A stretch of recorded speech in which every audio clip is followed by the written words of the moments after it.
न वहां कोई हमारी सीमा में घुस आया है, न ही कोई घुसा हुआ है, न ही हमारी कोई पोस्ट किसी दूसरे के कब्जे में है। नमस्कार, मैं शंभू कुमार सिंह और आप देख रहे हैं नेशनल दस्तक। देश चारों तरफ खतरे से घिरा हुआ है। नेपाल अपनी मनमानी पर उतर आया है। पाकिस्तान से हमारा पहले ही संबंध अच्छा नहीं था और अब चीन ने अपनी तमाम जो उसके जो मंसूबे हैं वो दिखाने शुरू कर दिए हैं। जो खराब मंसूबे हैं। भूटान और नेपाल, श्रीलंका जैसे पड़ोसी देश हमारे साथ कुछ बोल नहीं रहे, उनका कोई बयान नहीं आ रहा है। तो क्या नरेंद्र मोदी प्रधानमंत्री के तौर पर फेल हैं और वो दोस्त नहीं बना पाए हैं? अमेरिका की तरफ से, रूस की तरफ से, जो हमारे खास मित्र हुआ करते थे, रूस कम से कम, उसके तरफ से कोई प्रतिक्रिया नहीं है। लेकिन मैं ये सब बातें सिर्फ इसलिए नहीं कह रहा हूं कि चल क्या रहा है इस देश में। हालात ये हैं कि आईटीबीपी के जवानों की तैनाती की बात हो रही है। हमारे एयर चीफ जो एयरफोर्स के प्रमुख हैं, उन्होंने वहां दौरा किया है।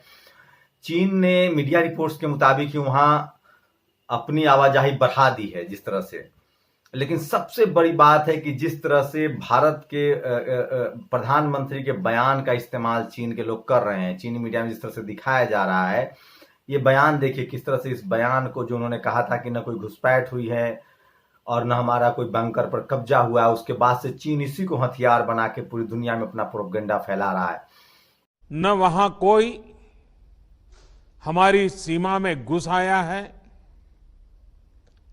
न ही कोई घुसा हुआ है, न ही हमारी कोई पोस्ट किसी दूसरे के कब्जे में है। लेकिन हमारे पास सिर्फ एक ताकत है और वो है हमारी सेना की अदम्य इच्छा शक्ति, अदम्य ताकत। हम सब लोग सैल्यूट करते हैं उस सेना को। बीजेपी वाले लगातार सेना का अपमान कर रहे हैं। 1962 कह रहे हैं, वो नेहरू के बहाने राजनीति कर रहे हैं, लेकिन अपमान सेना का कर रहे हैं। उस समय भी विकट परिस्थितियों में भारत की सेना ने अदम्य इच्छा शक्ति, अदम्य साहस, वीरता दिखाते हुए चीनी सैनिकों के दांत खट्टे किए थे और एक समझौता हुआ था। उसके बाद भारतीय सैनिक पीछे हटे थे और चीन को पीछे हटना पड़ा था। इन्होंने सरेंडर नहीं किया था। आज तक हमारे सैनिकों ने कभी भी सरेंडर नहीं किया है।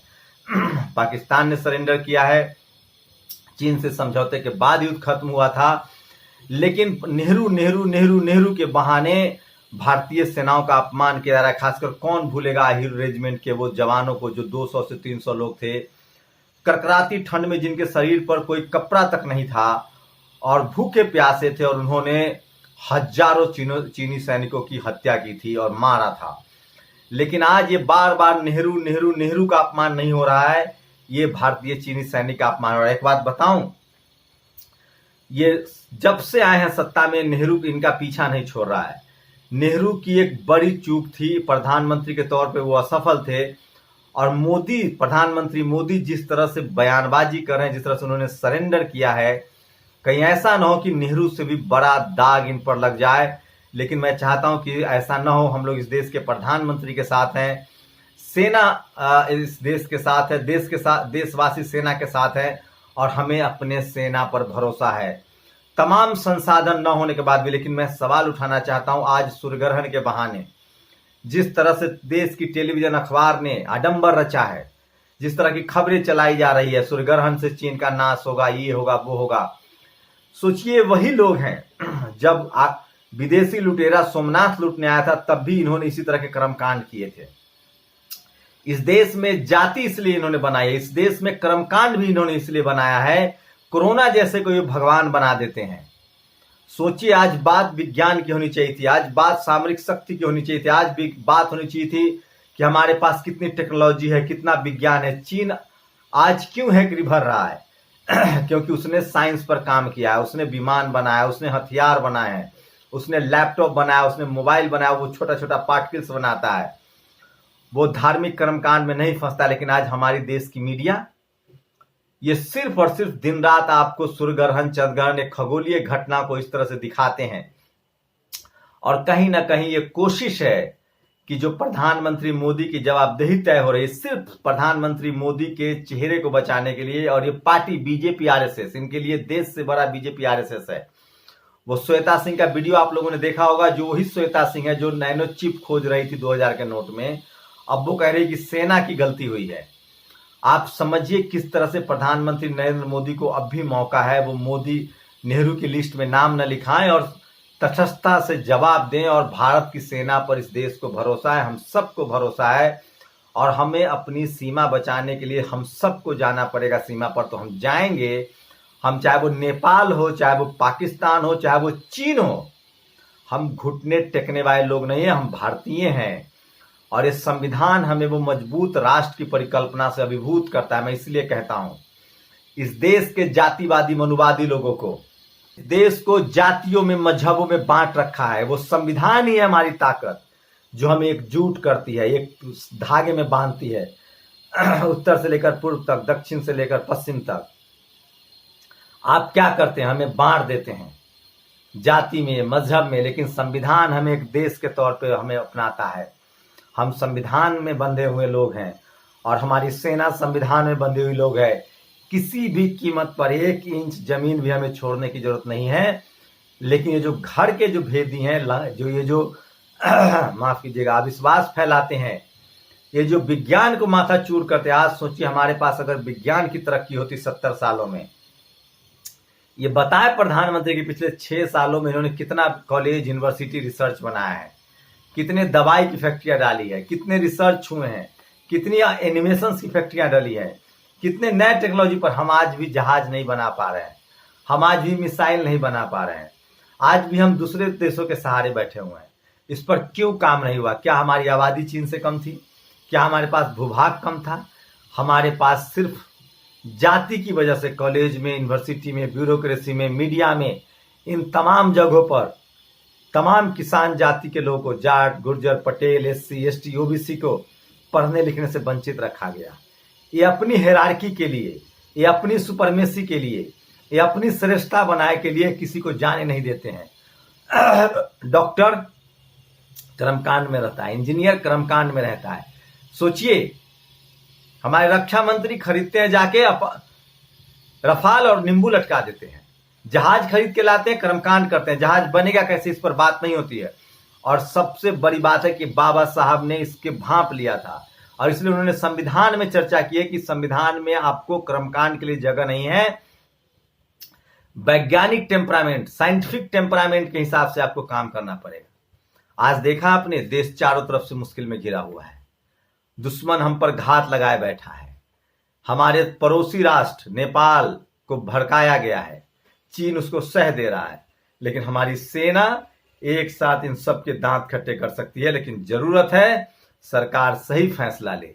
लेकिन ये करते क्या है, ये हमारे ही लोगों को दिल्ली दंगा के नाम पर जेल में डाल रहे हैं, ये मुसलमानों की लिंचिंग कर रहे हैं, ये पिछड़ों का आरक्षण खत्म कर रहे हैं। हमारे प्रधानमंत्री कभी आसाराम तो कभी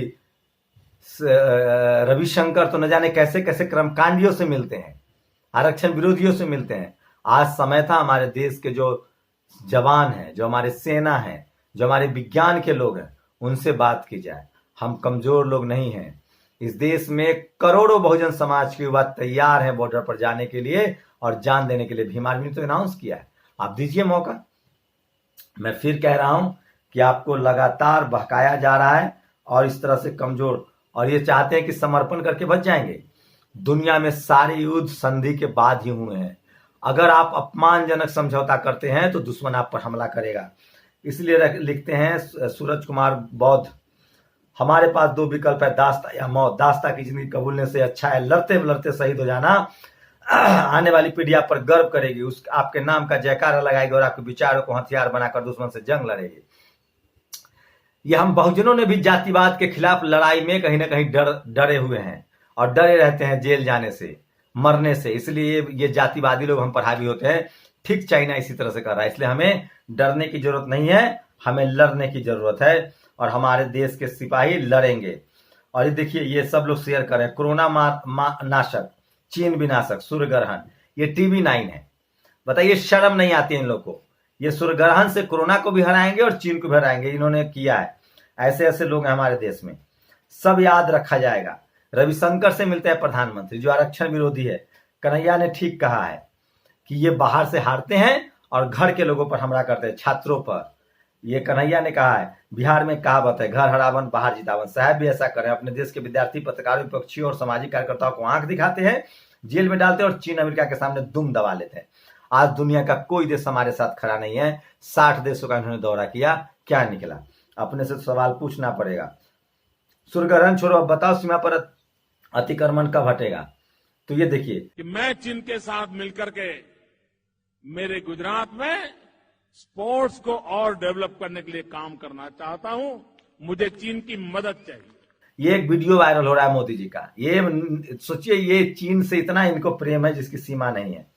बताइए, ईमानदारी पीएम के पारदर्शिता, आरटीआई कानून, संचार कोई प्रेस कॉन्फ्रेंस नहीं, चौथा स्तंभ पूरी तरह गोद में, बहादुरी घुसकर मारा, विश्वास भरोसा कोई आया ही नहीं, बेशर्मी वर्चुअल रैली, कार्यकुशलता कोरोना व्यवस्था, सेवा श्रमिक स्पेशल का प्रचार, राजनीति सेना की वीरता पर बिहारी को गर्व, लोकतांत्रिक सॉलिसिटर जनरल। इस तरह से चाइना से लड़ेगी, चाइना से सेना लड़ेगी, पाकिस्तान से मीडिया लड़ेगी, कोरोना से जनता लड़ेगी, बीजेपी से सिर्फ चुनाव लड़ेगी। ये लगातार लोग मजाक बना रहे हैं। 20 शहीदों की चिता की राख अभी ठंडी भी नहीं हुई है और टीवी चैनल के हेडलाइंस हटाने की तैयारी कर चुके हैं। शर्म इनको आती नहीं है। तो ये वो तमाम लोग हैं, राफेल फ्रांस से, बुलेट ट्रेन जापान से, पटेल जी की मूर्ति चीन से, Modi ji make in India में क्या सिर्फ पकौड़े बनाने हैं? ये तमाम सवाल है जो लोग पूछ रहे हैं, सवाल हैं, ये पूछे जाने चाहिए, सब याद रखा जाएगा। ये क्रम, ये देखिए, क्या भारतीय मीडिया जिसने देश के लोगों को अंधेरा में रखा हुआ है, देश बचे न बचे, लेकिन व्यक्ति बचना चाहिए। देखिए किस तरह से इन लोगों ने देश को गुमराह कर रखा है, हमारे सेना को कमजोर बताते रहते हैं। आज भी हमारे देश की मीडिया कह रही है कि सेना पर इनको भरोसा नहीं, इनको सूर्यग्रहण चंद्रग्रहण पर भरोसा है। ये मीडिया है। ब्राह्मणों के विशेषाधिकार यानी ब्राह्मण प्रिविलेज पर महेंद्र यादव का सिद्धांत है। पांडे जी अंग्रेजों के खिलाफ लड़े थे इसलिए महान हुए। पाठक जी अंग्रेजों के सेना में रहते हुए बहुत बहादुरी दिखा चुके थे इसलिए महान हुए। तो लगातार लोग, ये देखिए, ये लगातार गीता अर्थार्थ ने लिखा है, सूर्यग्रहण चीन के लिए नुकसानदायक हो सकता है। इस ग्रहण में युद्ध का क्या योग बनता है? ग्रहण देखकर युद्ध करना है क्या? सोचिए, आज सूर्यग्रहण ग्रहण देखकर हम लोग युद्ध करेंगे। देश का बेड़ा कर दिया है। दिलीप मंडल लिखते हैं, सूर्यग्रहण का कवरेज जिन चैनलों से आप खबरें लेते हैं वही चैनल विश्वास फैलाते हैं, इसलिए अंधविश्वास की ताकत मिल जाती है। आप खबरों और फेक न्यूज के अलग अलग पहचान सके, ये हमेशा आसान नहीं है। Bharat fake news social media से ज्यादा टीवी चैनल अखबार फैलाते हैं। सोचिए, एक और ट्वीट आया ओम थानवी का, अभी सही, अभिनंदन को पाक ने छोड़ा तो देश ने सर आंखों पर लिया, हीरो बने। गलवान घाटी में चीन की गिरफ्त में जो 10 जांबाज निकल आए हैं, क्या हीरो नहीं है? उनका अभिनंदन क्यों नहीं? और तो और गलवान के 20 शहीदों के कफिन श्रद्धांजलि के दिल्ली नहीं लाए गए, पुलवामा के वक्त लाए गए थे। तो तमाम सवाल इस सरकार से पूछा जा रहा है। आपने कहा था कि आपके खून में व्यापार है, पर देश का तो सौदा नहीं कह सकता ना। जब से पीएम ने कहा है कि फिंगर 8 से लेकर फिंगर 4 पर स्थित गलवान घाटी की भूमि हमारी थी नहीं, तब से पीएम चीन में बहुत लोकप्रिय हो गया। शायद अब वो चीनी अपने सर्वोच्च नागरिक सम्मान दे दे।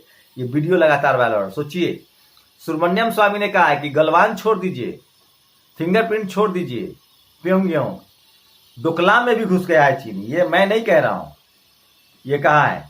और ये देखिए, मनोज कुमार झा ने लिखा है, टीवी चैनल्स की फितरत देखे, आर्टिकल 370 हटाए जाने के संदर्भ में हमारी कुछ आलोचनाओं को जब पाकिस्तान के कुछ चैनल्स ने दिखाया तो आसमान सर पर उठा लिया। कुछ मीडिया वालों ने आज नरेंद्र मोदी जी का बयान चाइनीज मीडिया अपने शख्स के पक्ष में 48 घंटे से चला रही है। हाँ तो भक्तों, एक के बदले 10 सिर वाला फॉर्मूला केवल पाकिस्तान के लिए चीन पर भी लागू हुआ, पूछता है भारत। सोचिए, दिल्ली यूनिवर्सिटी में अभी भी देखिए, देश मुसीबत में है लेकिन जातिवाद कैसे काम करता है। दिल्ली यूनिवर्सिटी में इकोनॉमिक वीकर सेक्शन, जो सुदामा लोग हैं ना, उनसे ज्यादा फीस, उनका फीस जो है वो SC ST PWD के बराबर है 300, और OBC का जो है वो 750 रुपए है। मतलब EWS जो है वो 8 लाख से ज्यादा वाले को मिल रहा है, उससे कम पैसे लेने हैं। और जो SC कैटेगरी के लोग हैं जिनका 6 लाख है क्रीमिलियर, उनसे ज्यादा पैसे लेने हैं। वे तो पूरा लद्दाख मांग रहे थे, उनको गलवान देकर पटा लिया। देखा विश्वगुरु की विदेश नीति, तंज कर रहे हैं लोग, लगातार तंज कर रहे हैं। मैं चौधरी चरण सिंह, मोरारजी देसाई, देवगौड़ा, BP सिंह, चंद्रशेखर और गुजराल को नमन करता हूं। इन प्रधानमंत्रियों ने न युद्ध और न देश की संप्रभुता और अखंडता को खतरे में पहुंचाए। देश के ऐसे ही प्रधानमंत्रियों की जरूरत है। झूठ बोलकर सत्ता में आए, सत्ता में बने रहने के लिए इनके लिए झूठ बोलना कौन सी बड़ी बात है। सोचिए कितनी बड़ी लाइन है। झूठ बोलकर सत्ता में आए, सत्ता में बने रहने के लिए झूठ बोलना कौन सी बड़ी बात है, विजय पासवान ने लिखा है। और मित्रों, पिछले 6 साल में साहब 18 बार चीन के राष्ट्रपति से मिल लिए, इतनी बार तो दिल्ली में से अपना घर नहीं गया। ये फोटो देखिए किस तरह से इनके सारे वीडियो वायरल हो रहे हैं, चीन से कितने दोस्ती थी इनकी। और चाइना से सेना लड़ेगी, ये लगातार लोग पोस्ट कर रहे हैं। ये भी एक पुराना जख्म है, देख लीजिए वीडियो, लोगों ने कहा है किस तरह से वो चीन के लिए, चीन से लड़ेगी पाकिस्तान, चीन से लड़ेगी सेना, पाकिस्तान से लड़ेगी मीडिया, कोरोना से जनता लड़ेगी, बीजेपी सिर्फ चुनाव लड़ेगी। ये भी बहुत टॉप क्लास का है। और ये देखिए, ये बहुत मारक है। भाजपा ने दलित को राष्ट्रपति ही नहीं बनाया, बल्कि एक राष्ट्रपति को भी दलित बना दिया। बस इसलिए कहता हूं, दलित नहीं बुद्धिस्ट बनो। जय भीम। सुशांत सिंह, सबसे चाटुकार पत्रकार, इंडिया टीवी का एंकर, कहता है कि मोदी का बयान ठीक नहीं है और डिस्प्यूटेड इलाका है। पीएम का कहना है कि कोई भारत की सीमा में नहीं, चीन कहना मौका दे रहा है कि वो विवादित हिस्सा उसी का, यही मुद्दा चीनी मीडिया ने उठा लिया, नुकसान होगा। पीएम के बयान का पूरे इलाके के लिए सही नहीं, पैंगेसो लेक जो है उस पर कब्जा कर लिया, ये उसके लोग कह रहे हैं। और ये देखिए, Brahmin upper caste colonization, majority Dalit are landless. इस देश में सिर्फ 9% दलित समाज के पास जमीन है, 80% जो है वो जनरल कैटेगरी के पास जमीन है, जिसमें से 48% सिर्फ ब्राह्मण्स के पास है और बाकी 45% दूसरे जनरल कैटेगरी के पास है। और नेशनल इनकम हुई अबव नेशनल एवरेज इनकम। तो इस देश में किस तरह से बहुजन समाज को लाचार और बेबस छोड़ दिया गया है।